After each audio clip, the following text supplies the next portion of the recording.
أهلا بكم. في شرح اليوم خلونا نفكك قصة الانهيار الدراماتيكي للعملة الجزائرية.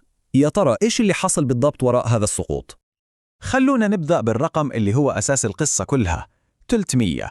هذا هو عدد الدينارات اللي لازم تدفعها عشان تأخذ يورو واحد بس في السوق الموازية. يعني هذا الرقم لحاله يورينا حجم الأزمة. طيب، إيش معنى هذا الرقم على أرض الواقع وفي الحياة اليومية؟ حسب المادة المصدرية اللي نعتمد عليها التأثيرات عميقة جدا ومباشرة. المصدر يرسم لنا صورة مؤثرة جدا. تخيل إنك تحتاج رزمة كاملة من الفلوس عشان تشتري أغراض بسيطة ما تتعدى قيمتها $16. هذا يوضح بشكل فوري كيف العملة فقدت قيمتها الشرائية تماما. وهنا التحليل يطرح سؤال محوري ومهم: هل اللي يصير هذا مجرد حدث اقتصادي طبيعي؟ ولا في شيء ثاني وراه، يمكن حتى تكون فيه نية مبيتة؟ الرواية الرسمية زي ما وردت في الفيديو المصدر تحاول تقارن أداء الدينار بعملات ثانية. خلونا نشوف هذه المقارنة عن قرب. لكن المصدر يقول إن هذه المقارنة مضللة تماماً. ليش؟ لأن الأسباب مختلفة جذرياً. يعني الصين واليابان تخفض قيمة عملاتها عشان تعزز صادراتها الضخمة، أما في الجزائر حسب التحليل نفس الشيء يؤدي إلى نتيجة عكسية، يخلي الواردات الأساسية أغلى بكثير ويزيد من فقر الناس. وهذا يوصلنا للنقطة المحورية والمثيرة للصدمة في المصدر: إن هذا الانهيار ما هو صدفة، بل يوصف بأنه جريمة اقتصادية متعمدة. طيب، على أي أساس بني هذا الاتهام الخطير؟ الحجة تستند على سلسلة من الملاحظات والقرارات.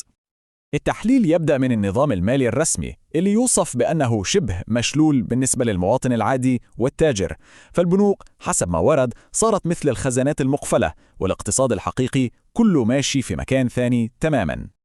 التقرير يتكلم عن نمط من السياسات اللي يوصفها بأنها متقلبة ومتناقضة وتزيد الطين بلة. مثلا يتم رفع منحة العملة السياحية فجأة، وهذا يزيد الطلب على العملة الصعبة في السوق السوداء. بعدين يسمحون باستيراد السيارات، وفجأة يرجعون يمنعونه، وهذا يسبب حالة من الفوضى ويدفع الناس لتهليب العملة. وكل هذه القرارات اللي تصير فوق إلها عواقب مباشرة ومدمرة على حياة الناس اليومية. تحليل يرسم لنا صورة واقعية وصعبة للوضع، حيث الناس يقضون أيامهم واقفين في طوابير طويلة جدا عشان بس يحصلوا على احتياجاتهم الأساسية. هذه الصورة لوحدها تعكس عمق الأزمة. والمشكلة ما هي بس في الكماليات، لا، النقص يطال أبسط مقومات الحياة اليومية: الحليب، السكر، العدس، كلها صارت صعبة المنال للكثيرين، وهذا يحول الحياة اليومية إلى صراع مستمر. وهذه الحكاية القوية من المصدر يمكن تلخص كل شيء. لما يوصل الأمر إن منديل ورقي قيمته تصير أعلى من قيمة عملة بلدك، هذا يعبر عن فقدان ثقة عميق جدا. وأخيراً، عشان يدعم التحليل وجهة نظره حول الأولويات المضللة، يستعرض مجموعة من الأرقام. المصدر يضع هذه الأرقام جنباً إلى جنب عشان يثير التساؤل: هل الموارد تذهب للمكان الصحيح؟ هو يقارن بين الإيرادات الحكومية الضخمة من جهة وبين حجم الإنفاق على تسلح وأجندات سياسية أخرى من جهة ثانية، كل هذا والدين العام مستمر في الارتفاع.